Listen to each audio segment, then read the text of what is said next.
continuons donc ce temps fort de Pâques, dont le thème cette année est passage. Chaque année, on se creuse fort la tête pour savoir quel thème choisir pour ces temps forts de Pâques.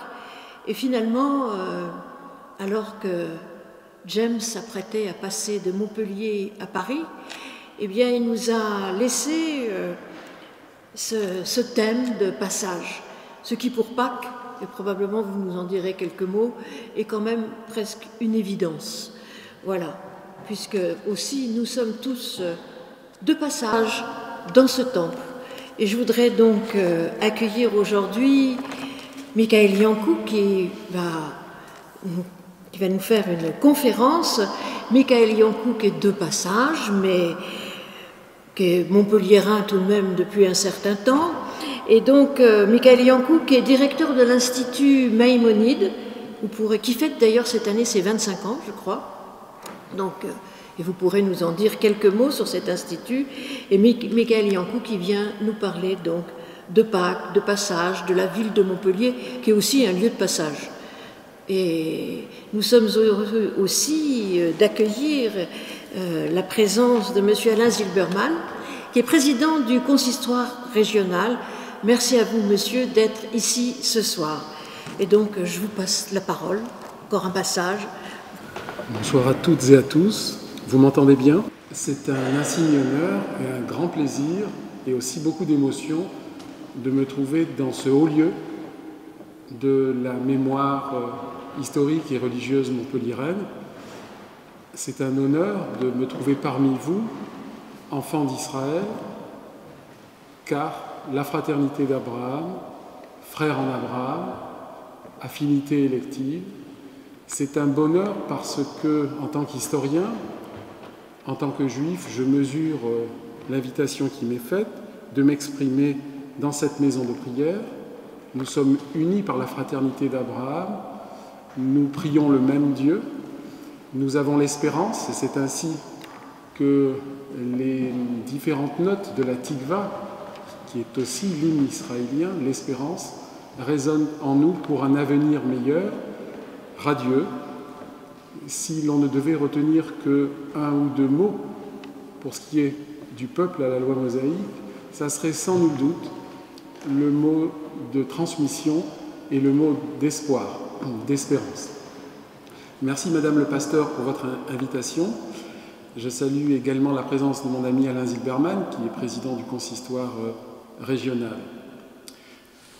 Alors je vais tenter pendant ce temps imparti de vous traiter de la thématique du passage, des passages, car vous n'êtes pas sans savoir que le mot Pessah en hébreu signifie passage. Yitziat Israël, la sortie d'Israël, Mishibur lecherut, Migola ligula, le passage à la liberté, de l'exil à la délivrance. Vous connaissez la symbolique hébraïque de Pessah, et encore mieux celle évidemment des Pâques chrétiennes. En ces temps pascal actuels, je me propose donc de vous brosser un panorama des judaïcités occitano-catalanes, car les Juifs auront été, sur la longue durée, des passeurs de culture entre l'Ibérie musulmane et la chrétienté féodale. Je m'appesantirai sur la période du Moyen-Âge, mais je dirai quelques mots également sur la période de la Renaissance, parce qu'il y eut ici des marânes, des crypto-juifs, des catholiques et surtout des protestants de souche judaïque qui christianisaient officiellement et judaïsaient officieusement. Les Catalans, les Saporta, les Falco notamment. Je dirai enfin quelques mots en conclusion sur l'action méritoire des Chassidei Umot Haolam, des justes parmi les nations, une terminologie que l'on doit à l'Institut Hierosolomitain Yad Vashem de Jérusalem, qui avait décidé en 1953, par un vote de la Knesset, le Parlement israélien, de décerner le titre de juste parmi les nations, la plus haute distinction civile d'État d'Israël, à ces non-juifs et protestants pour beaucoup, qui ont tendu la main aux juifs ostracisés persécutés par le régime de Vichy, par les nazis et le gouvernement de l'État français de Vichy. Et dans l'arrière-pays héroltais notamment, de nombreux protestants se sont rappelés effectivement à leur fraternité, à leur humanité et ont tendu la main à ces représentants du mosaïsme persécutés, notamment dans les Cévennes protectrices, dont parle admirablement l'historien Patrick Cabanel, mais également dans la Vaunage, cette plaine autour de Calvisson congénie entre Sommières et Montpellier. Passage. Comment ne point citer probablement l'autorité rabbinique la plus illustre de l'histoire de France, Rashi, acronyme de Rabbi Shlomo Yitzhaki, qui précise dans l'un de ses commentaires, je le cite, « Car la sortie de la maison d'esclavage nous a également affranchis de la servitude morale et spirituelle. » Il cite l'Exode, vous l'aurez compris, « À chaque fête de Pessah, et quelles que soient les conditions extérieures de notre existence, nous rendons grâce à l'Éternel du bienfait de la liberté, de l'âme et de l'esprit que nous avons jalousement conservé depuis la libération d'Égypte. C'est à elle que la phrase de notre liturgie fait allusion. Il fit sortir son peuple d'Israël du milieu des Égyptiens pour une liberté éternelle. Terre d'élection du judaïsme, tel fut et demeure le sud de la France. De l'époque florissante du Moyen-Âge à la Seconde Guerre mondiale et à la Shoah, donc c'est un voyage à travers les communautés, les collectivités, que je vous propose ce périple, les lieux, les personnages des communautés d'Occitanie, du Pays d'Oc, de la Provincia. Moyen-Âge, Provincia, c'est l'arc méditerranéen de la Catalogne à l'Italie, sans compter, bien évidemment, les comtés de Provence et de Nice qui sont rattachés au Royaume de France de manière tardive. Je vais vous narrer comment, de Lunel, Montpellier, Vauvert, Béziers, Narbonne, des Juifs ont pu véhiculer toute la philosophie aristotélicienne, passage des sciences hellénistiques, médecine arabe médiévale, les Juifs ayant été un trait d'union entre l'Ibérie musulmane et la chrétienté féodale. Ici à Montpellier notamment, nous avons des cénacles de savants hébraïsants, arabisants, latinisants, hellénisants qui ont mis à profit des collectivités locales de leur potentialité.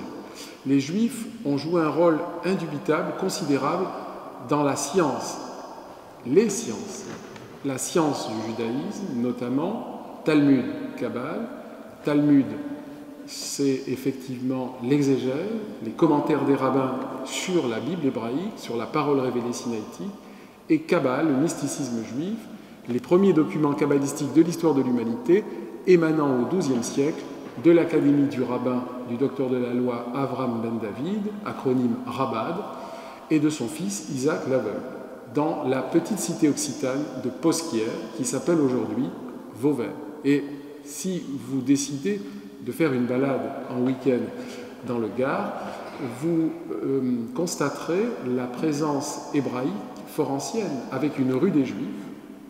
C'est là que vraisemblablement existait une yeshiva, une académie talmudique, et sur les hauteurs de la cité médiévale, un cimetière avec des tombes médiévales qui renvoient à la riche histoire du judaïsme occitan. La question que l'on doit et que l'on va se poser rapidement est la suivante. À quand une présence juive à Montpellier, en Occitanie et d'une manière plus large en France, dans le Royaume de France? Alors il n'y a pas de France sans juifs, je ne vous l'apprends pas, nous pourrions dire nos ancêtres les Hébreux, car a été découvert dans les années 60 au plan d'Orgon, dans le comté avenessin, qui d'ailleurs était une enclave pontificale indépendante du Royaume de France jusqu'à la Révolution française, a été trouvée une lampe à huile datée du 1er siècle de notre ère, qui est un siècle crucial pour le peuple d'Israël, puisque c'est la chute du deuxième temple de Jérusalem par les armées romaines, par Titus, qui colonise la terre d'Israël, qui détruit le second temple de Jérusalem, c'est le siècle de la diaspora, de l'hébreu donc dispersion, et l'errance des Juifs, notamment en Euroméditerranée, nourrissant le rêve séculier de retour à la patrie ancestrale, rêve qu'ils matérialiseront au XXe siècle avec la création de l'État d'Israël. Ces Juifs, effectivement, étaient là donc depuis deux millénaires. Ils sont là depuis au moins le 1er siècle. Ce 1er siècle important pour nous, Juifs et chrétiens, puisque c'est la chute du royaume d'Israël et l'errance des Juifs en Euroméditerranée.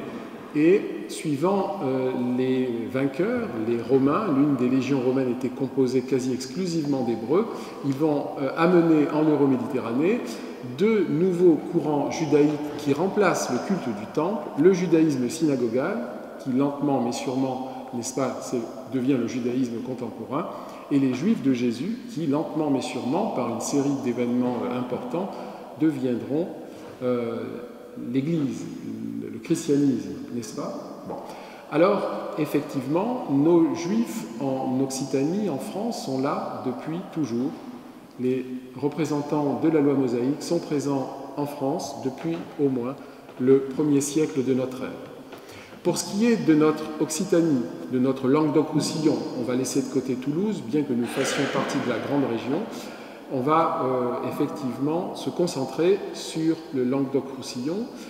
C'est la pierre tombale de Narbonne du 7e siècle, des années 600, désignant l'inhumation précipitée de 3 défunts, les enfants de Paragorus, Justus, Matrona et Dulciorella, texte à épigraphie latine qui se termine par 3 mots hébreux, Shalom à l'Israël, paix sur le peuple juif, qui nous permet d'affirmer que les Juifs sont présents en Occitanie depuis au moins cette époque. Charlemagne, en personne, attestait d'une royauté juive à Narbonne. Et nous savons qu'au début du XIIe siècle, avec les persécutions des Almohades, au sud de l'Espagne, en Andalousie, des représentants du judaïsme vont poser leurs valises vers le versant occidental de la Méditerranée. Après l'époque d'Al-Andalus, période un peu fantasmée, car les Juifs et les chrétiens étaient des citoyens de seconde zone, soumis à la dimitude, il y eut tout de même des rencontres importantes dans la culture, dans les arts, avec 2 génies de la pensée qui vont émerger, Maïmonide pour le monde juif et Averroès pour le monde arabo-musulman. 2 intellectuels, 2 théologiens, 2 codificateurs de la loi orale, notamment pour le judaïsme avec Maïmonide, que nous qualifierions ainsi à l'heure actuelle, tort d'avoir raison trop tôt. Si effectivement en piano, Beethoven avait 50 ans d'avance quand il a composé, eh bien les grands hommes, les intellectuels, on dit souvent qu'ils sont en avance, qu'ils ont tort d'avoir raison trop tôt. Et Maïmonide, en introduisant la Sophia grecque dans la Torah de Moïse, en conciliant les raisons du cœur et de l'intelligence, en essayant de mixer la foi et la raison, a mis le feu aux collectivités juives montpelliéraines et occitanes. Averroès aussi a été tensé, a été moqué, a été montré par ses coreligionnaires, mais l'histoire a retenu pour le monde juif Maïmonide et non pas les rabbins de Montpellier qui l'ont dénoncé, notamment aux chrétiens, à l'Église catholique, dominicains, franciscains et le cardinal Romanus chargé de réprimer l'hérésie cathare. J'y reviendrai. Quelques lignages restés à la postérité, fameux, à Lunel, les Thibonides, à Narbonne, les Kimri, 2 grandes familles juives de souche andalouse qui, fuyant les persécutions almohades, ont posé leurs valises dans des villes importantes pour le monde juif. Narbonne, Ner Bina en hébreu, le phare de la sagesse, ou Lunel, Yaréar, la ville de la Lune, la nouvelle Jéricho, sont vraisemblablement, avant Montpellier, les 2 plus importantes villes juives de la région. Pourquoi? Les plus anciennes traces du judaïsme occitan, c'est Narbonne. Si on veut prendre aussi, de manière plus large, le Midi, nous citerions Arles. Montpellier est aujourd'hui, au regard de l'histoire, une ville fondamentale pour l'activité juive médiévale. Mais l'ancienneté du judaïsme occitan, puisque les 2 cités sont antiques, c'est Narbonne et c'est Lunel. La légende veut même que des Juifs ait pu fonder la ville de Lunel. Car nous savons que non loin de la Méditerranée, la route de Saint-Jacques-de-Compostelle, la route du sel, des représentants du judaïsme ont vraisemblablement dû vouloir construire, édifier, bâtir une nouvelle Jéricho. Jéricho. En hébreu, Jéricho, ça veut dire la ville de la lune. Lunel, Yaréa. Ça, c'est l'ordre de la légende. En histoire, il nous faut des preuves, des matériaux tangibles pour affirmer. Le XIIe siècle nous renseigne sur l'histoire des Juifs lunélois, puisque la communauté juive, avec Meshulam à sa tête, voit l'arrivée de Juifs andalous. Les Tibonides notamment. Tibon en arabe veut dire la paille. Les Juifs n'ont pas de nom, vous le savez. Dans l'Israël antique, on est défini par l'ascendance. David ben Abraham, David, fils d'Abraham. C'est très beau d'ailleurs d'être défini par l'ascendance. Sarah bat Rivka, Sarah, fille de Rebecca. Donc on a donné aux Juifs des noms de leur métier, de leur communauté d'origine. Un monsieur Carcassonne était vraisemblablement originaire de Carcassonne. Monsieur Einstein, peut-être que son ancêtre travaillait la pierre. En tout cas, pour ce qui est des Juifs méridionaux, provençaux, comtadins, occitans, ils portent souvent le nom des villes traversées. Les Harari, par exemple, ça veut dire les Juifs de la montagne, les Montpelliérains au Moyen-Âge. Les Yatri, les Jari, il y avait un grand violoniste qui s'appelait André Jari, ça veut dire le Lunélois, le Juif de Lunel. Narbonne, Marsiglia pour Marseille, Lunel, Bédaride, deux chantres du judaïsme comtadin, du comtavenescent, on en dira quelques mots, Armand Lunel et Darius Milhaud. Armand Lunel, ce grand écrivain provençal de souche judéo-comtadine, Darius Milhaud, l'un des plus grands compositeurs français du XXe siècle, qui ont d'ailleurs créé dans les années 50, je crois, en Israël, à Masada, un opéra magnifique. Je crois que c'était Esther de Carpentras, musique composée par Darius Milhaud, de son vrai nom Marius Milhaud, juif aixois, fierté provençale, et Armand Lunel, écrivain, qui a composé le texte, on dit en musique classique, le livret. Donc, effectivement, nos représentants mosaïques, ici même, ont laissé une trace importante, une trace impérissable, que l'on vérifie essentiellement dans la pierre et dans les livres, donc des vestiges patrimoniaux lapidaires et livresques. Pour Lunel, ces Juifs de passage ont joué un rôle capital dans l'exégèse hébraïque. Lunel était une ville qui abritait une communauté juive thoraïco-centrée, talmudico-centrée, hors du judaïsme et de la Bible hébraïque et du Talmud, point de salut. L'arrivée des Juifs andalous pétris de philosophie aristotélicienne, de sciences antiques et médiévales, notamment en médecine arabe médiévale, va effectivement booster, va exciter les collectivités juives très rigoristes, très fondamentalistes. En gros, nous aurons effectivement une interpénétration entre rigoristes et rationalistes. Des historiens ont pu affirmer que ces rencontres inter-iudéos ont pu provoquer des tensions, des disputes entre juifs. Oh, on en sait quelque chose de Jésus, déjà, qui a été mal compris par ses coreligionnaires, car ce rabbin de Galilée, de Nazareth, c'est écrit sur la croix, Jesus Nazaratis Rex Ioderum, ne faisait que répéter ce qu'il avait appris à la synagogue, comme Hillel, son coreligionnaire, comme Shammai, son coreligionnaire. D'ailleurs, l'expression se chamailler vient de Shammai. Pourquoi avoir voulu, au cours des âges, sortir finalement Jésus et Judas d'une affaire juive? Judas n'est pas plus juif que Jésus, n'est-ce pas? C'est Monseigneur Etchegaray qui disait ça. Mais voilà, Judas a pris cher, entre guillemets, mais aujourd'hui, sans syncrétisme, sans vouloir récupérer Jésus pour le monde juif, on se repenche effectivement sur cette idée messianique. qui est un point de rencontre et de rupture judéo-chrétien, puisque c'est le retour, même si ce n'est peut-être pas le terme adéquat, du Christ qui cristallise les aspirations des croyants pour le monde chrétien, et l'arrivée d'un Rédempteur.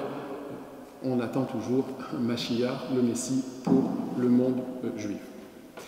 Donc nos Juifs lunélois étaient très curieux de l'arrivée de ces Juifs andalous. Il faut imaginer, c'est le premier exil des Juifs espagnols avant l'expulsion de 1492, des centaines de milliers de Juifs contraints de partir, car ne voulant pas périr par le glaive musulman ou embrasser la foi mahométane. C'est un peu comme si nous avions aujourd'hui un exil massif des Juifs de France ou des Juifs américains. En gros, nous avons un exil qui va se dérouler ainsi. Des Juifs andalous vont prendre le chemin de l'Exode vers le versant oriental. C'est le cas de la famille Maïmonide, qui va poser ses valises un temps à Fès, une ville jumelée avec Montpellier, puis à Foustal, au Vieux-Caire, où le fils Maïmonide, Moïse, deviendra le médecin du ministre de Salah ad-Din, de Saladin.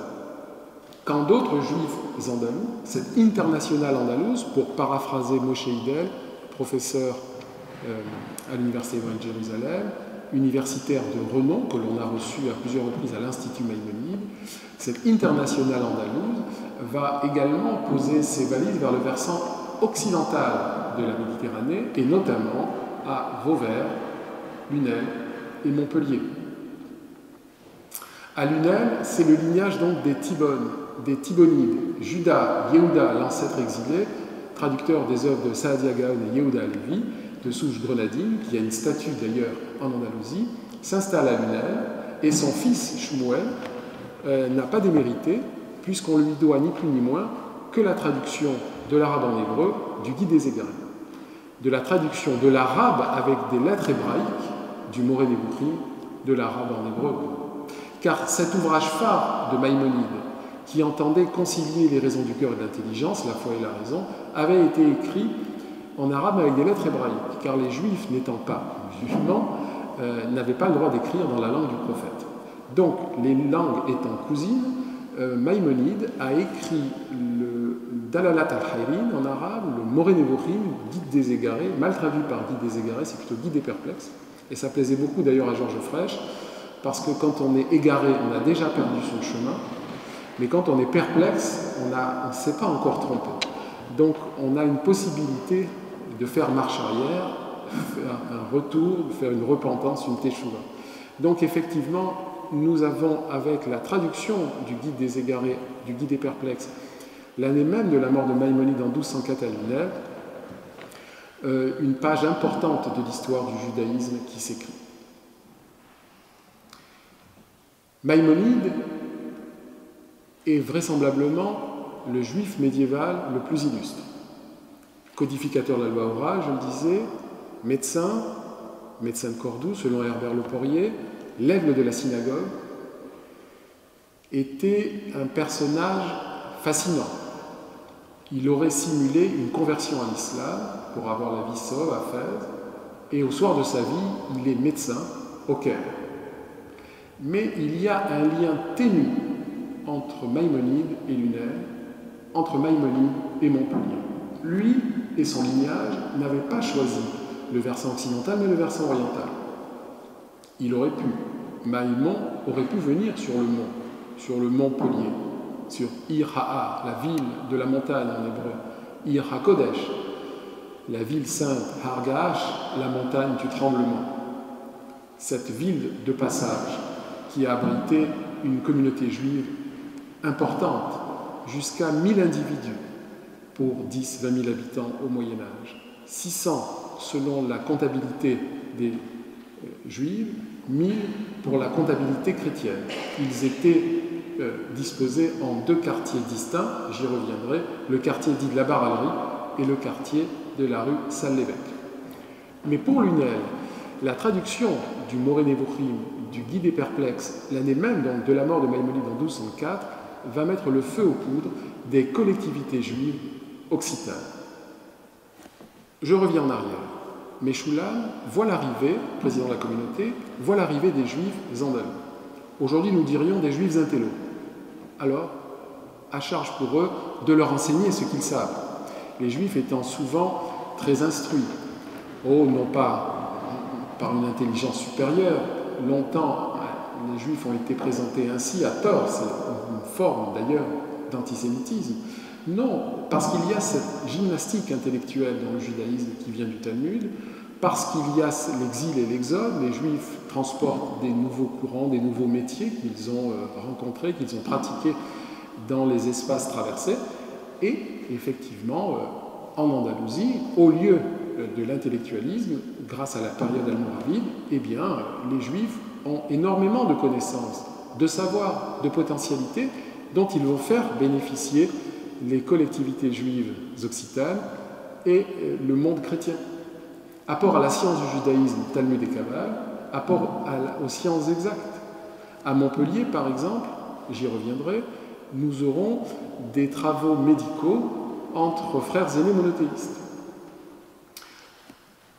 Maïmonide est né en 1138 en Andalousie et il meurt effectivement au Caire en 1204. Sa sépulture sera transportée à Tibériade, ville jumelle de Montpellier, et c'est l'une des raisons pour lesquelles d'ailleurs Montpellier a été jumelé avec Tibériade. Elles sont unies, ces deux villes saintes du judaïsme, par la mémoire maïmonidienne. En 1204, l'année même de la mort de Maïmonide, est achevée d'être traduite à Lunel une copie du Guide des perplexes, Guide des égarés, qui a été traduit par Samuel Thibon, de l'arabe avec des lettres hébraïques en hébreu. Les communautés juives n'ont pas saisi la substantifique moelle, ont pensé que l'introduction de la Sophia grecque dans la Torah de Moïse dénaturait le judaïsme. Ils étaient pour une lecture fidéiste non étayée par la raison. Mais Maïmonide avait peut-être tort d'avoir raison trop tôt. Il avait peut-être écrit pour des happy few, la masse n'ayant pas saisi l'importance de son texte, si bien que l'on a anathémisé Maïmonide et ses livres. Mais je disais qu'il avait tort d'avoir raison trop tôt, car aujourd'hui vous avez des écoles maïmonides, des écoles rabbiniques maïmonides de par le monde, religieuses. Mais au Moyen-Âge, c'était les rationalistes qui défendaient, en tout cas en Occitanie, Maïmonide, non pas les religieux, pour faire simple. Donc, 1204, on traduit le Guide des perplexes, ce livre qui passe de l'Andalousie à l'Occitanie. 26 ans après, en place publique à Montpellier, une copie du Moré-Nébuchrim a été détruite, probablement par le feu. Hillel de Vérone en fait une description quelques siècles plus tard. 26 ans après la mort de Maïmonide, le temps que l'œuvre soit diffusée, on est avant l'imprimerie, une première controverse maïmonidienne éclate. L'instigateur, le rabbin de Montpellier, Shlomo ben Abraham, Salomon, fils d'Abraham, qui trouve avec ses coreligionnaires, son entourage, que Maïmonide, effectivement, dénature le judaïsme en introduisant la sagesse grecque, sollicite, effectivement, même si nous sommes dans une période aragonaise et mallorquine, 1204 et 149, les autorités rabbiniques du nord de la France, et enhardit l'Église catholique, ravie d'intervenir sur un tel sujet, car la conciliation de la foi et de la raison leur fait peur. Le cardinal Romanus, chargé de réprimer les résicataires, est contacté, les franciscains, les dominicains, et l'on en arrive à une destruction, donc probablement par le feu, d'une copie du Guide des égarés, en place publique à Montpellier. Où était la place publique à Montpellier au Moyen-Âge? Devant la maison consulaire, en face de la première Notre-Dame-des-Tables, donc rue de la Loge. C'est là qu'a dû être détruit par le feu, puisque l'on détruisait au Moyen-Âge, hommes, femmes et livres, par le feu, le Guide des égarés. Et c'est d'ailleurs donc pour apporter le pardon aux offenses commises, aux outrages commis à l'endroit de Maïmonide, que Montpellier sera jumelé avec la ville de Tibère par Georges Frêche en 1983, et que l'Institut d'études juives, dont je suis le directeur, l'Institut Maïmonide, créé par le professeur Sirat et le professeur Frêche en 2000, portera le nom de Maïmonide, car c'est une manière d'apporter le pardon à l'incompréhension, à l'offense à l'endroit de Maïmonide et de son épouse Maïmonide.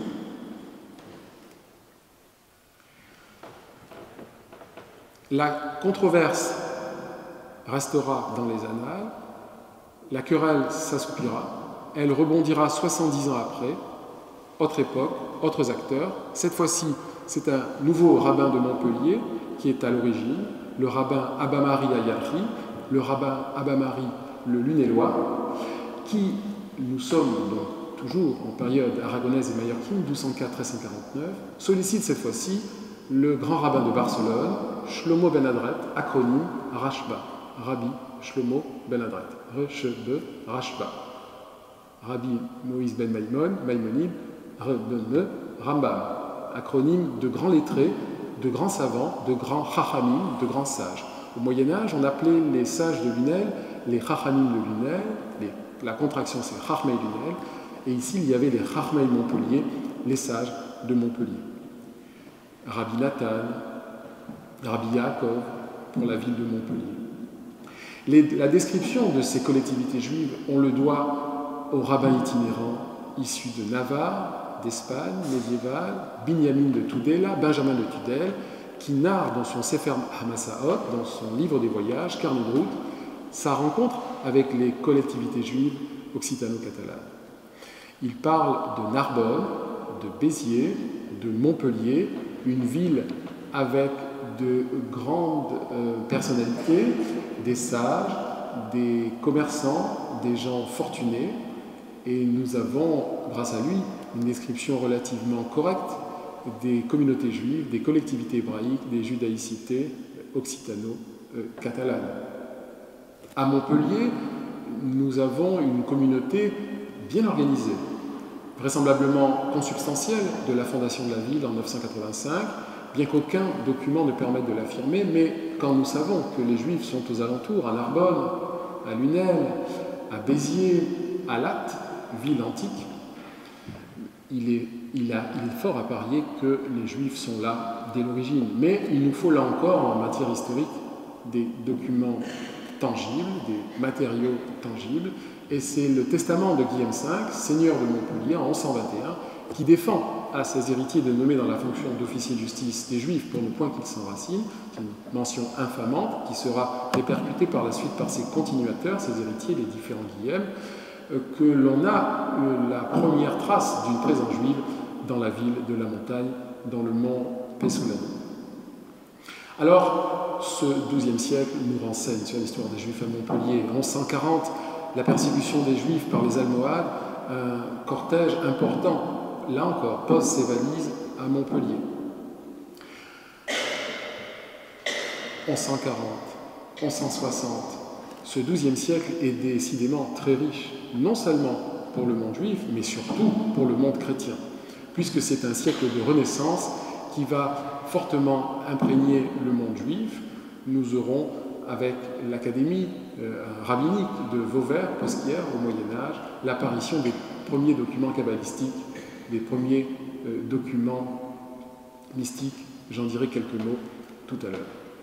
Nos Juifs qui passent par Montpellier, ils ne resteront pas, car les monarques français en décideront autrement au XIVe siècle, vont apporter dans leurs affaires, effectivement, la science, les sciences, philologie, médecine pour Montpellier. Philologie, médecine pour Montpellier. Les Juifs ne peuvent pas cultiver la terre, c'est important de cultiver la terre au Moyen-Âge, et c'est d'abord important pour le peuple d'Israël, car les Hébreux, c'est un peuple de cultivateurs, de poètes et de guerriers. Mais au Moyen-Âge, l'Église décide que les Juifs ne peuvent pas cultiver la terre, décide que les Juifs doivent s'occuper des affaires d'argent. Ça renvoie à la traîtrise de Judas. Les Juifs sont stigmatisés dans le vêtement et dans l'habitat, et la pièce d'étoffe ronde voulue par Louis IX, dit Saint-Louis, en 1215, lors du Concile de Latran, est une pièce d'étoffe ronde, circulaire, rouge et blanche ou jaune, suivant les contrées, qui rappelle les deniers de Judas, trahissant son coreligionnaire Jésus, j'allais dire pour quelques dollars, pour quelques sesterces, pour quelques deniers. Bon, et c'est fort de cette traîtrise que les Juifs seront persécutés au cours de l'histoire, et que ce lien des Juifs et de l'argent, fantasme numéro 1 encore aujourd'hui, puisqu'on en a tué Ilan Halimi pour cette accusation, eh bien, nous la devons à l'époque médiévale. Mais ce ne sont pas les chrétiens qui ont inventé le signe distinctif dans le vêtement, repris par Hitler à l'époque contemporaine, ce sont les musulmans, avec le pacte d'Omar au 8e siècle, qui dessinent un signe distinctif dans le vêtement pour les non-mahométans, zoroastriens, juifs et chrétiens. Jacques Ier d'Aragon, qui était un roi bienveillant à Montpellier lors de la période aragonaise et mallorquine 1204-1249, permettra aux Juifs de ne pas porter ce signe distinctif dans le vêtement. Nos Juifs montpelliérains, de passage dans la ville de la montagne, habitent 2 quartiers distincts. Sous protection seigneuriale Guillem, dans le quartier dit de la Barallerie, rue de la Barallerie, rue du Puy des Esquilles, rue du Figuier, rue de la Vieille Intendance, rue du Palais. Les rois montpelliérains, les royautés montpelliérains, les seigneurs montpelliérains les protègent, en ont besoin d'un point de vue politique et économique. Ils fournissent par exemple des flèches lors du passage d'armées pour combattre l'hérésie cathare.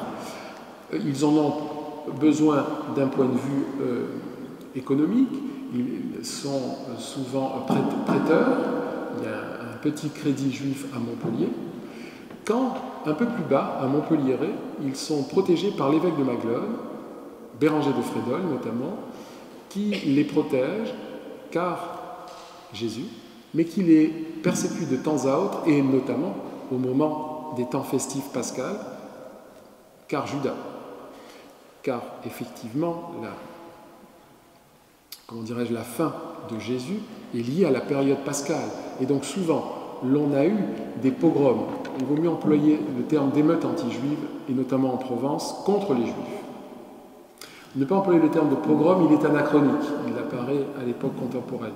Des émeutes anti-juives, souvent au moment des fêtes de Pâques. L'Église catholique a une politique à double vitesse à l'endroit des Juifs. Tolérance et persécution. Et tolérance veut dire aussi supporter. Bon. Tolérance et persécution. Tolérance parce que Jésus, persécution parce que Judas. Elle le représente dans l'Église, elle le représente dans la pierre. Si vous allez à Béziers, vous lèverez les yeux sur le fronton de la cathédrale Saint-Nazaire et vous y verrez la représentation de 2 femmes, l'une au port altier triomphant, c'est Ecclésia, l'autre voûtée les yeux bandés, et à Strasbourg, le sceptre brisé, c'est Synagoga, la synagogue aveugle de la vérité chrétienne. Mais à partir du moment où les Juifs se convertissent, ils sont lavés des péchés d'Israël et ils peuvent gravir effectivement les échelles, les échelons et devenir de hauts prélats dans l'Église catholique, et on a des exemples. Souvent d'ailleurs, lors de la conversion, de la lustration baptismale, ils prennent le nom de leur parrain. Ainsi, nous avons des patronymes que l'on pourrait penser très chrétiens, mais qui sont d'origine juive. Sainte-Croix, Christianie. Lors de la dispute, par exemple, de Barcelone, au début XIIIe, c'était des joutes oratoires organisées par l'Église catholique qui voulaient montrer la supériorité d'Ecclésia sur Synagoga. Tout était truqué, c'est comme le catch, mais l'Église sortait vainqueur, mais si le juif se défendait bien, il avait la vie sauve. Et ainsi, pour la dispute barcelonaise, Bonastrux Saporta, Nachmanide, a eu la vie sauve et a pu s'exiler en terre sainte, en terre d'Israël, et dans ses textes, il dira « Je quitte ma patrie pour retrouver ma matrie ». Souvent, lors de ces disputes, tant la dispute barcelonaise que la dispute de Paris, en place de grève, en présence de Saint-Louis et Blanche de Castille, 10 ans après,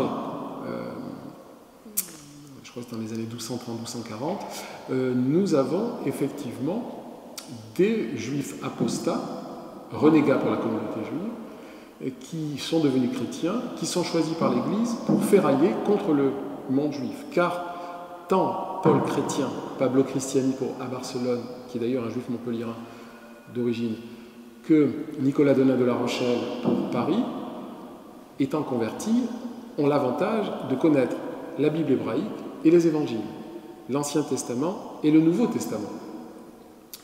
Donc pour le match barcelonais, c'était Bonastrux Saporta d'Inarmanide en hébreu contre Paul Chrétien, Paulus Christiani, et pour la dispute de Paris, c'était pour le monde juif le rabbi Yehiel, toute l'école juive parisienne, contre Nicolas Donat de la Roche. Ça s'est très mal passé à Paris. On a brûlé le Talmud par charretées entières. Un souvenir douloureux, 10 ans après la vraisemblable destruction du Guide des Égarés de Maïmonide à Montpellier. Voilà pourquoi retrouver des textes médiévaux est une richesse importante pour la ville de Montpellier. Et là, il nous faut rendre hommage non seulement à Georges Frêche en 1985 pour la découverte et la restauration du bain rituel juif de Montpellier, dont on va fêter les 40 ans de la découverte, mais il est daté de 1277 au moins, probablement même du XIIe siècle. Il nous faut aussi rendre hommage à l'actuel maire, Michael Delafosse, qui, en tant qu'adjoint à la culture, avec Hélène Mandrou, l'ancien maire, avait acquis pour la ville un marzor, un recueil liturgique pour les grandes fêtes de Ticherie, qui a été rédigé par les Juifs lors de leur exil dans le Cantal-Messin en 1394. En 1306, ils sont expulsés une première fois par Philippe le Bel. Là, ils vont se réfugier en Catalogne voisine, où ils seront expulsés d'Espagne en 1492. Quand, en 1394, les dernières poches résiduelles de Juifs, et notamment le dernier quartier juif montpelliérain, rue de la Juiverie, qui est aujourd'hui la rue de la Vieille-Intendance, entre Canour et rue de l'Université, ils trouveront refuge dans l'enclave pontificale du Comte-Avessin, Cavaillon, Carpentras, Avignon, L'Île-sur-la-Sorgue, les Arpa Keilot en hébreu, les 4 villes saintes du judaïsme, en référence aux 4 villes saintes juives de la terre d'Israël, à savoir Jérusalem, Hébron, Tibériade et Saphène. Alors ce marzor qui a été acquis par la ville en 2008 avait été présenté à la synagogue de Montpellier. Je pense que notre ami Alain Zilberman, président du consistoire régional, s'en souvient. C'était un moment important pour la communauté juive. C'est une richesse pour la collectivité hébraïque. Nous avons au moins trois trésors hébraïques à Montpellier, le mikvé, le marzor et récemment le manuscrit de Hakohen, qui est un commentaire, comment dirais-je, de ce lettré juif médiéval sur Al-Fassi, un autre effectivement grand lettré du Moyen-Âge, qui est daté, ce manuscrit, de la fin 14e, 2 manuscrits que vous pouvez admirer, tout comme le cartulaire, le Grand Alanus, aux archives municipales à la médiathèque d'Émile Zola avant leur transfert prochain vers les anciennes archives départementales, vers Beaux-Arts Boutonniers, pas loin de la synagogue actuelle Mazalton.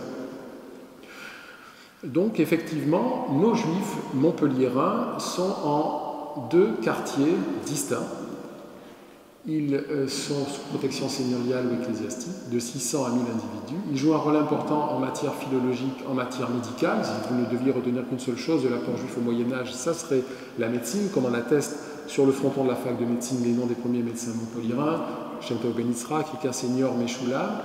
Il y a la liste de Louis Dulieu à l'intérieur de la vénérable faculté de médecine, la plus ancienne du monde occidental encore en fonction.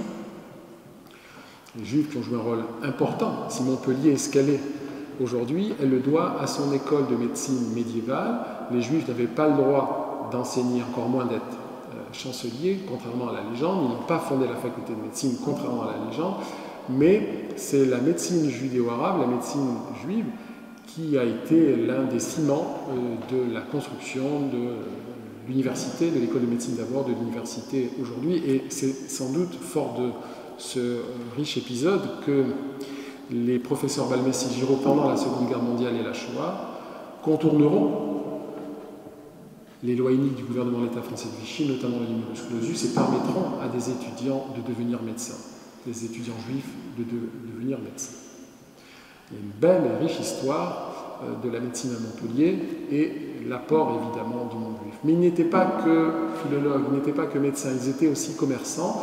Ils avaient notamment le monopole des soieries et des étoffes dans la ville de la montagne. Pour Lunel, c'est un apport à l'exégèse. C'était une ville talmudique. Un totem, nous avons fait apposer un totem avec l'Institut Maïmonide et la municipalité de Lunel dans les années 2000. À Vauvert, Posquière au Moyen-Âge, c'est la Kabbale. Le Languedoc est une terre de Kabbale, et Vauvert en premier lieu.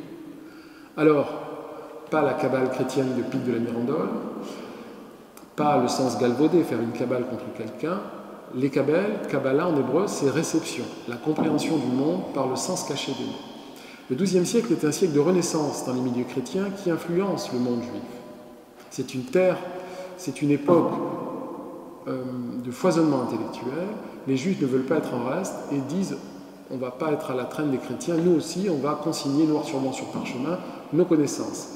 Et donc les premiers documents kabbalistiques de l'histoire de l'humanité émanent au XIIe siècle de l'académie du rabbin Avraham ben David et de son fils Isaac Laveux.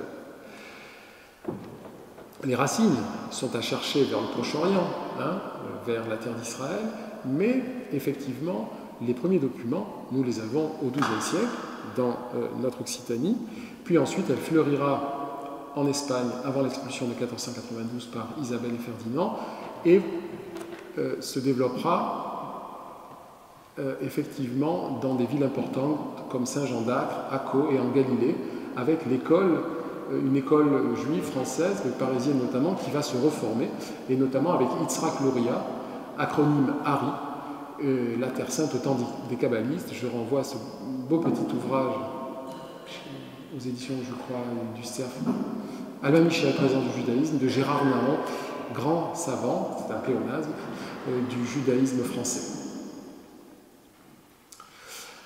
1306, c'est une date incontournable pour les Juifs de France. 1492, c'est l'expulsion des Juifs d'Espagne, mais pour ce qui est de la France, c'est 1306. 1394, certes, les dernières poches résiduelles de Juifs, et notamment à Montpellier, le quartier de la Juiverie, vers la rue de la Bien-Tendance, mais il n'y en a pas beaucoup, quelques familles. Mais en 1306, c'est la grande expulsion des Juifs de France. Alors pourquoi on les expulse? Bon, parce qu'ils ne sont pas très catholiques. Mais on les expulse aussi et surtout pour faire rentrer des deniers dans les caisses royales. Non pas que les Juifs soient riches, il y avait une minorité, la majorité ne l'était pas, mais par ce mouvement de va-et-vient, d'expulsion et de rappel, on fait rentrer des sous dans les caisses royales. 1306, première expulsion par Philippe le Bel, 1315, on les rappelle, 1322, on les réexpulse, 1360, on les fait revenir une dernière fois, 1394, dernière expulsion par Charles VI. À cette date, et en théorie, plus de Juifs à Montpellier dans le royaume de France jusqu'à la Révolution française. En théorie seulement, car nous aurons des cas de crypto-judaïsme, de maranisme, chrétien à la ville, juif à la maison, au cours des âges et notamment de la Renaissance. Et là, j'aimerais effectivement m'arrêter sur la période de la Renaissance qui, en théorie, ne comporte pas de présence hébraïque en Occitanie, à Montpellier et en France, en théorie seulement, car des lignages démontrent une activité judaïque secrète. On doit le fait de relater ces événements de maranisme à l'immense universitaire professeur Emmanuel Leroy-Ladurie, qui a enseigné à la faculté de Montpellier, qui a été d'ailleurs le professeur de Georges Frêche, qui raconte dans son ouvrage monumental en 2 tomes sur les Platères qu'il a côtoyé bon nombre, effectivement, de familles juives chrétiennes, mais qui secrètement pratiquent le culte judaïque. La famille Plater, les frères Plater, à 30 ans d'intervalle, étudient à Montpellier. L'un des 2 frères Plater arrive à Montpellier, place de la préfecture, et est accueilli par Laurent Catalan, apothicaire, protestant, qui va l'héberger. Et lors de son séjour pour étudier la médecine à Montpellier, logé par le logeur apothicaire Laurent Catalan, il découvrira des mœurs juives. Par exemple, les femmes allument des bougies le vendredi soir, c'est la veille de Shabbat, les garçons sont circoncis. Vous savez que les Juifs ont gardé la circoncision des corps, quand les chrétiens ont préféré passer à la circoncision des âmes, et il effectivement cuisine à l'huile. Il ne mélange pas les mets carnés et les mets lactés, il pratique donc la cacheroute, la licéité des mets. On est véritablement dans des cas de crypto-judaïsme, de maranisme. Le terme est plutôt approprié à l'Espagne médiévale, les maranes. En jargon espagnol, los marranos, ce sont les cochons. Et souvent, on a associé les Juifs à ce qui leur était le plus opposé, la non-consommation du porc. Et donc là, effectivement, tant les Catalans, les Falco que les Saporta démontrent des activités de maranisme. Dans mon petit livre sur les Juifs de Montpellier de Terre d'Oc, que j'ai publié en 2014, je développe effectivement les cas de crypto-judaïsme à Montpellier. Il y a tout d'abord donc la famille Catalan, puis la famille Saporta, et enfin la famille Falco. Le rang catalan semble respecter la diététique juive, le porc en est absent et toute la cuisine est faite à l'huile. Je cite, « La viande de cochon reste interdite chez le marane catalan, logeur apothicaire de Félix et cachère jusqu'au bout des Andes. » En 1553, pourtant, naît un fils catalan qui sera circoncis en secret et baptisé publiquement. Je paraphrase l'immense historien Leroy Ladurie. Le rang catalan est du reste un personnage complexe. Il fait circoncire ses bébés de sexe masculin. Il incline volontiers vers la culture protestante, biblique et anticléricale de Félix. Il fait pourtant dire des messes à la Vierge pour venir en aide à son fils Gilbert, qu'il voudrait bien voir revenir à force de pieuses prières dans le bon chemin du travail, triple œcuménisme, unissant les racines juives, les novations réformées, les traditions catholiques. Assurance tout risque. La famille Saporta. Alors, Saporta, c'était une famille très importante en Espagne médiévale. En Catalogne, sa orthographie CCDA plus loin PORTA. En espagnol, Saporta, S-A-P-O-R-T-A. Des courants, des rameaux restent juifs. Ils vont, lors de l'expulsion de 1492, s'exiler au Maghreb. Les Saporta et les Sportes portugais. Et on les retrouve sous des nouveaux noms. Partouche, Sportouche, Chiche-Portiche. Mais ce ne sont que des Saporta.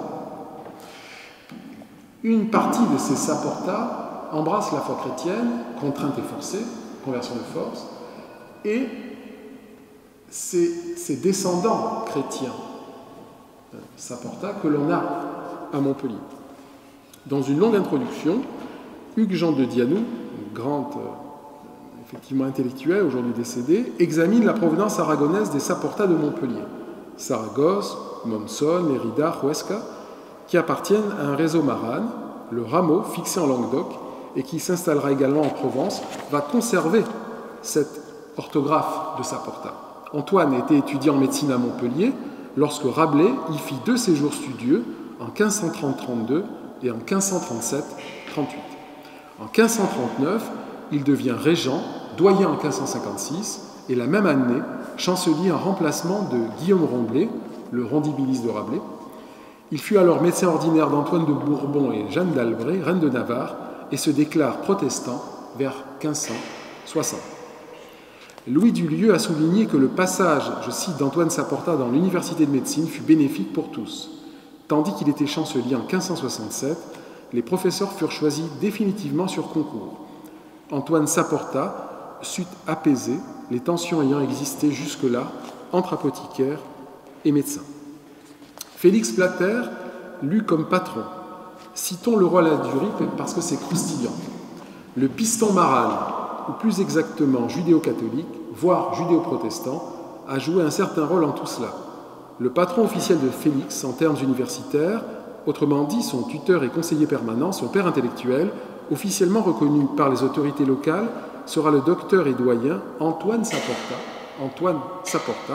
ami de Rabelais, petit-fils d'un médecin juif émigré de Lérida. Antoine Saporta, marane par filiation, par alliance familiale ou conjugale et par amitié diverse, à des sympathies protestantes. Félix, dès son arrivée à Montpellier, bénéficie vis-à-vis de Saporta de chaleureuses recommandations émanant de son logeur apothicaire, Laurent Catalan, lui aussi marane, avec des sympathies luthériennes. Une connexion aux filiations marano-protestantes fonctionne donc sans trop se dissimuler de Bâle à Montpellier. N'oublions pas que les fils catalans, c'est toujours le roi Ladurie qui parle, sont ou seront pensionnaires chez les Plater et que ce Gonchénon, le doyen Antoine Saporta, est l'ami de Catalan et, peut-on dire, son coreligionnaire.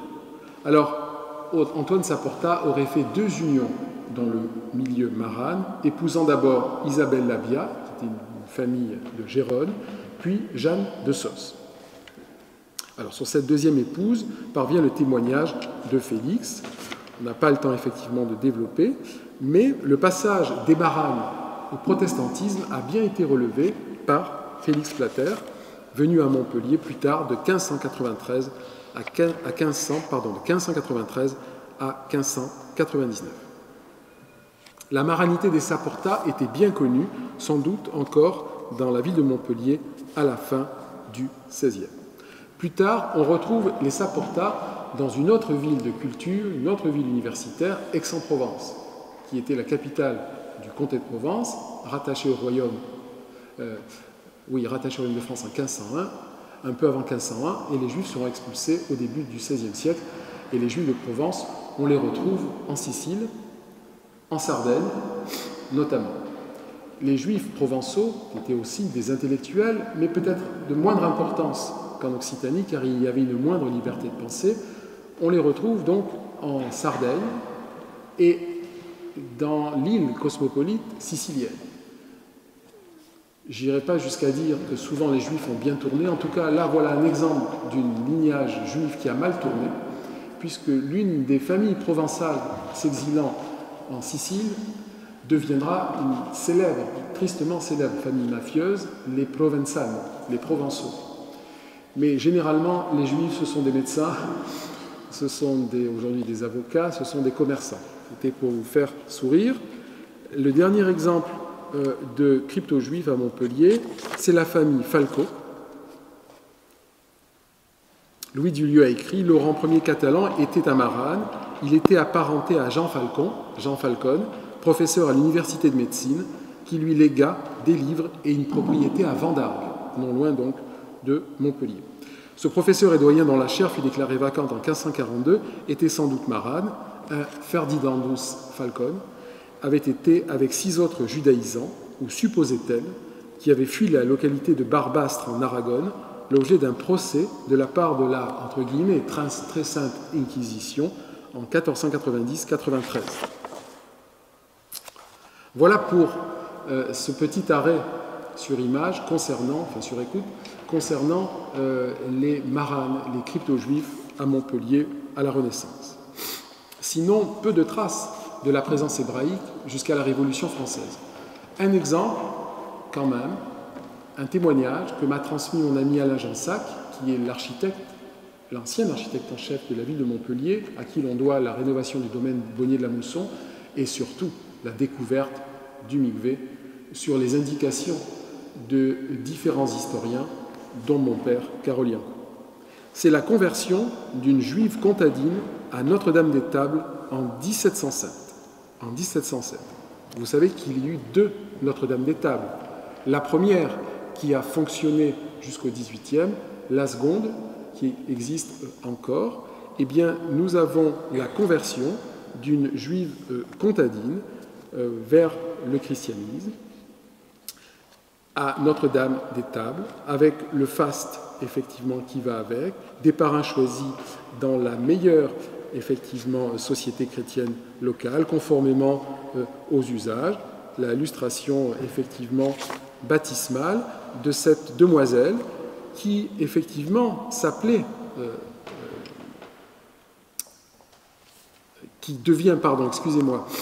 Élisabeth Antoine de Béziers, prenant les noms de ses parrains. Ces conversions de juifs comtadins fixés en Languedoc ne sont pas un phénomène isolé. On a 2 cas produits dans la ville voisine de Nîmes à la même époque. À la fin du XVIIe, un jeune juif d'Avignon, appelé Mordechai, Mardoché, introduit dans l'église par l'évêque de Nîmes, l'illustre Fléchier, ou la même année, Alixa Profiat, qui reçut le baptême peu avant son décès et fut enterré quelques jours plus tard sous le nom de son parrain, Antoine Reboul. En conclusion, quelques mots sur le passage des Juifs à Montpellier et dans ses voisines pour l'époque contemporaine. Vous aurez compris que les Juifs sont présents depuis au moins le 1er siècle jusqu'aux édits d'expulsion des monarques français, qu'il y a ensuite une césure, une absence judaïque jusqu'à la Révolution française, la France étant le premier pays à émanciper tout un chacun, et les représentants du judaïsme vont devenir des citoyens à part entière. Ils vont sortir des carrières comtadines où ils ont été accueillis par le pape d'Avignon, notamment en 1394, dans les villes que je vous ai citées. Certains seront tellement attachés à leur judaïté comtadine, donc il y a une présence continue des Juifs en France dans le Comtat venaissin, puisque c'est une enclave pontificale, alors qu'ici il n'y en a pas. On a aussi une présence continue en Alsace-Lorraine. Eh bien, les Juifs seront tellement attachés à leur identité de Juifs comtadins qu'autorisés à enlever les signes distinctifs dans le vêtement, comme la rouelle et le chapeau pointu, ils continueront de porter rouelle et chapeau pointu, de peur de perdre leur identité. C'est un judaïsme original, un judaïsme marginal que celui des Juifs du pape. Aujourd'hui, vous auriez effectivement des patronymes comme Millot, comme Lunel, qui illustrent effectivement à merveille cette belle histoire des Juifs en France, qui, vous l'aurez compris, qui n'était pas la France. Et donc, les Juifs sont émancipés. Le 19e est un siècle d'intégration des Israélites dans la société française. Il y aura les consistoires napoléoniens où l'on organisera le culte, et c'est ainsi que les consistoires apparaîtront, dont Alain est le président au niveau régional, pour organiser le culte israélite. À Montpellier, nous devrions citer 2 représentants illustres de ce judaïsme, Eugène Lisbonne et Israël Bédari. 2 avocats, Eugène Lisbonne, la rue de l'Ancien Conservatoire à Sainte-Anne, Israël Bédari, qui, comme son nom l'indique, était de souche provençale. Vous avez une rue Bédaride à Aix-en-Provence. Je crois qu'il a été maire d'Aix-en-Provence d'ailleurs. Ces 2 avocats ne se contentaient pas de plaider avec brio, ils étaient aussi hommes politiques. L'un des 2, je ne me souviens plus duquel, a été sénateur et maire de Villeveyrac. Donc les Juifs s'intègrent harmonieusement dans la société française. 2 exemples encore plus illustres pour la ville de Nîmes, chère à vous autres protestants, c'est effectivement Adolphe Isaac Crémieux, tout d'abord, ministre de la Justice, à qui l'on doit l'émancipation des Juifs de Roumanie lors de la conférence de la paix de Paris en 1919, à qui l'on doit le décret Crémieux au milieu du XIXe pour les Juifs d'Algérie, qui deviennent non plus des dhimmis, des citoyens de seconde zone sous le monde musulman, mais des citoyens français, et qui donc devront prendre le chemin de l'exil en 1962. Mais s'ils doivent partir étant français, ce ne sont pas des colons, car ils sont là en Algézaïr, en Algérie, avant les conquêtes arabes. Ils sont là depuis toujours, mais français. Ils se doivent de prendre le chemin de l'exil et bon nombre vont trouver refuge en France. Adolphe Isaac Crémieux, premier président de l'Alliance israélite universelle. C'est vraisemblablement l'un des Juifs les plus renommés en Occitanie pour la période contemporaine. La ville de Nîmes, les Juifs sont présents depuis toujours également, depuis l'époque romaine, puisque Nîmes, effectivement, vous le savez, est romaine. On a souvent des traces hébraïques lors d'implantations romaines. Pourquoi ? L'une des légions romaines était composée de Juifs. C'est pour ça que vous avez sur toute la vallée du Rhône des vestiges hébraïques, pas conséquents, mais presque.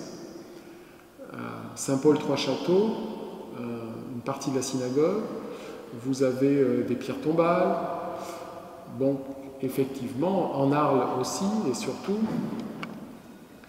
ce qui tend à montrer à nouveau que les Juifs sont français depuis toujours, et en tout cas avant les Provençaux, les Savoyards, les Niçois et les Bretons, pour vous faire sourire. Donc, effectivement, Adolphe Isaac Crémieux est l'un des deux plus célèbres Juifs de la ville de Nîmes. Je reviendrai sur le second en conclusion finale. Vous dire quelques mots concernant, pendant la Seconde Guerre mondiale, l'aide apportée par les protestants à leurs frères aînés persécutés.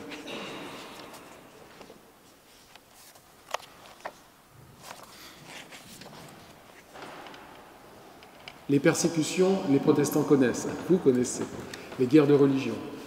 Est-ce l'une des raisons majeures pour lesquelles ils ont tendu la main à leurs frères aînés juifs? Vraisemblablement, il y a eu aussi le fameux appel du pasteur Wegner, les affinités électives, si chères à Patrick Cabanel. Nous avons donc des cas importants de juste parmi les nations, de Chassidei Umot HaOlam, dans les Cévennes. Vous comprendrez pourquoi, des zones reculées, montagneuses, où il y a beaucoup de protestants. Vous avez également un sauvetage de juifs dans la Vaunage, donc cette zone, cette plaine entre Nîmes et Montpellier, à Cangémy, à Calvisson. En tant que délégué du comité français pour Yad Vashem, j'ai été plusieurs fois remettre avec le consul d'Israël la médaille et le diplôme de juste parmi les nations. À Nîmes également, évidemment. La région occitane est la 3e ou 4e région française pour le nombre de justes parmi les nations. Et si ce chiffre est important, c'est grâce aux protestants. À Montpellier, vous aviez les sœurs Jeanne et Marie Adjé, par exemple, qui ont caché des Juifs pendant la Seconde Guerre mondiale et la Shoah. Une proximité, effectivement, entre représentants du monothéisme, juifs et protestants, avec des cas paradigmatiques comme les sœurs Jeanne et Marie Adjé, et je pourrais vous citer bon nombre encore de noms de lignages, de familles protestantes qui ont caché les Juifs, effectivement, à Montpellier et dans les différentes villes, cités, villages de l'arrière-pays. C'est pour ça qu'avec le comité français pour Yad Vashem, nous avons lancé le réseau Villes et Villages pour récompenser les différentes municipalités qui ont dénommé, qui ont eu des justes parmi les nations, à charge pour elles de dénommer un lieu, un rond-point, une rue, effectivement, juste parmi les nations. Adolphe Isaac Crémieux, pour la ville de Nîmes, et Bernard Lazare. Bernard Lazare, qui vécut fin 19e, début 20e, de son vrai nom Lazare Bernard, marchand tailleur de son père, qui a été l'un des premiers défenseurs de Dreyfus, d'Alfred Dreyfus. On lui doit des œuvres importantes. C'est l'affaire Dreyfus qui va le transformer littéralement. Souvent, c'est le retour de l'antisémitisme qui réveille la judaïté plus ou moins enfouie de juifs plus ou moins assimilés. Par exemple, Théodore Herzl, celui qui a organisé l'affaire sioniste. Le sionisme politique moderne n'est pas né avec Théodore Herzl, il est né avec des précurseurs. Mais c'est Théodore Herzl, ce correspondant de la Neue Freie Presse, ce journaliste viennois, qui va organiser le retour à la patrie ancestrale pour les Juifs. Fin 19e, début 20e, les Juifs se questionnent sur leurs conditions. Ils ne sont pas émancipés comme en France, en Europe de l'Est par exemple. Et ils pensent que la conversion n'a jamais marché, plus ou moins. Ils seront toujours regardés comme Olim Iudei en latin, autrefois juifs. Et certains, notamment en Russie, en Roumanie, en Ukraine, penchent pour le sionisme ou le communisme. Pour certains, c'est le retour à la patrie ancestrale qui va résoudre le problème juif. Pour d'autres, c'est par le communisme, c'est par l'égalité pour tous, par le socialisme révolutionnaire. Ainsi, nous avons à Montpellier, par exemple, un important contingent de bundistes, de socialistes révolutionnaires et de sionistes. Ils ne sont pas d'accord sur la question juive. Eh bien, effectivement, à Montpellier, il y aura un important mouvement sioniste, mais pour ce qui est effectivement de l'affaire Dreyfus, quel est le lien avec Herzl? Herzl donc, est correspondant de la Neue Freie Presse, il doit couvrir l'affaire Dreyfus, il entend dans les rues de Paris non pas mort à Dreyfus, et l'histoire montrera qu'il était innocent, mais mort aux Juifs. En une nuit, il écrit Der Judenstaat, mal traduit par l'État juif, l'État des Juifs, solution pour la question juive. Et au début, il envisage même un sionisme sans Sion, un État juif pas forcément sur la terre originelle d'Israël, mais finalement, il va se dire que les Juifs ne viennent pas de nulle part. Il y a une vérification topographique, historique, géographique, et ils se disent que les Juifs doivent retourner sur la terre de leur père, ce qui ne va pas sans poser de problème. Retour relatif, car il y a toujours eu une présence juive en terre d'Israël, contrairement à ce qu'on peut penser, avec une majorité hébraïque à Jérusalem depuis le 19e. Bref, c'est l'antisémitisme de l'affaire Dreyfus qui va réveiller sa judaïté. Il va ensuite organiser la cause sioniste avec différents congrès à Bâle, le congrès sioniste qui existe encore toujours. Il y laissera sa vie puisqu'il mourra à 42-44 ans, très jeune, mais en tout cas il a eu des élans, des accents prophétiques puisqu'il dira dans 50, peut-être dans 50 ans à coup sûr, l'État juif naîtra. Et il disait ça en 1897. Et 50 ans après, c'est le plan de partage et un an plus tard, la création de l'État d'Israël. Donc, l'affaire Dreyfus a transformé Théodore Herzl. L'affaire Dreyfus a transformé Bernard Lazare, qui est l'un des deux plus prestigieux juifs de la ville de Nîmes, qui a participé au deuxième congrès sioniste de Bâle en 1898. Oui, Montpellier a joué un rôle important dans la cause sioniste, puisque nous avons effectivement un groupe, un mouvement militant, Atidot Israël, l'avenir d'Israël. Nous avons des représentants montpelliérains au premier congrès sioniste de l'ère moderne à Bâle en 1897, 3 séfarades, 3 ashkénazes et 1 séfarade, Eugène Valencin, sur 12 délégués français, 4 montpelliérains, c'est quand même pas mal. Nous avons la sœur d'Ahad Achar Ginsburg, qui fait des études de médecine à Montpellier, et puis on a le départ de l'Exodus de Sète, où les tractations se sont passées en préfecture. Si au Moyen-Âge, nos Juifs ont joué un rôle important dans l'intellectualisme, dans la transmission du savoir, des passeurs de culture entre l'Ibérie musulmane et la chrétienté féodale, pour la période contemporaine, c'est plutôt un apport à la politique. Ils ont joué un rôle important en matière politique pour faire avancer leurs droits, vraisemblablement, toujours embrassant des nouveaux courants, des nouveaux métiers censés, en théorie, être émancipateurs. Ce n'est pas fortuit que l'on a effectivement vers Biarritz, vers Bayonne, à la fin du Moyen-Âge et à la Renaissance, parmi ceux qui organisent la découverte de l'Amérique et les comptoirs coloniaux, des chrétiens d'origine juive. Ils embrassent des nouveaux courants censés être émancipateurs. Ce n'est pas fortuit que ce soit des Juifs qui aient fondé tous les studios hollywoodiens comme la 20th Century Fox, la Metro-Goldwyn-Mayer et bien d'autres, car ces Juifs de la Mitteleuropa, musiciens, écrivains, artistes pour la plupart, avaient compris avant les autres que l'avenir, que le nouvel Eldorado, que la nouvelle terre promise passait peut-être par le cinéma, qui est né en France avec les Frères Lumière à Lyon, mais les Juifs d'Europe de l'Est vont créer les grands studios hollywoodiens qui existent encore toujours. Donc souvent, ces Juifs persécutés, ostracisés, de passage dans les contrées traversées, se doivent d'en faire plus pour être comme. C'est la condition juive, cette exigence intellectuelle issue de la Bible et du Talmud, et cette obligation de se surpasser pour être accepté, pour être toléré. Vous aurez compris que dans cette petite heure, je vous aurai présenté le passage des Juifs à Montpellier, une présence millénaire, une présence encore actuelle, même si la communauté décroît. Alain en parlerait bien mieux que moi, avec une inquiétude face au retour de l'antisémitisme. Certains historiens israéliens penchent pour le début de la fin d'un nouvel acte des Juifs en France. C'est pas impossible, c'est même très vraisemblable, mais on va essayer de tordre le cou effectivement à ces analyses.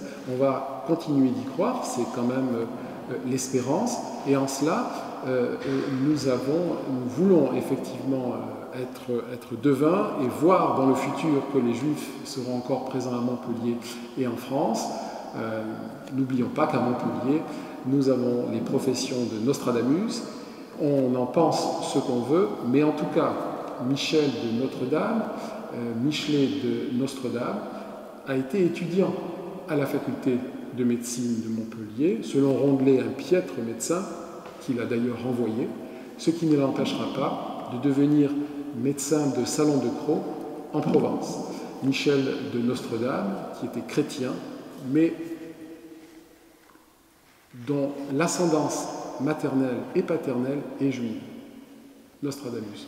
J'en dirai quelques mots peut-être dans les questions. En tout cas, je vous remercie pour m'avoir écouté et je serai heureux de répondre à des questions. Je tenterai de répondre à des questions s'il y en a. Je vous remercie.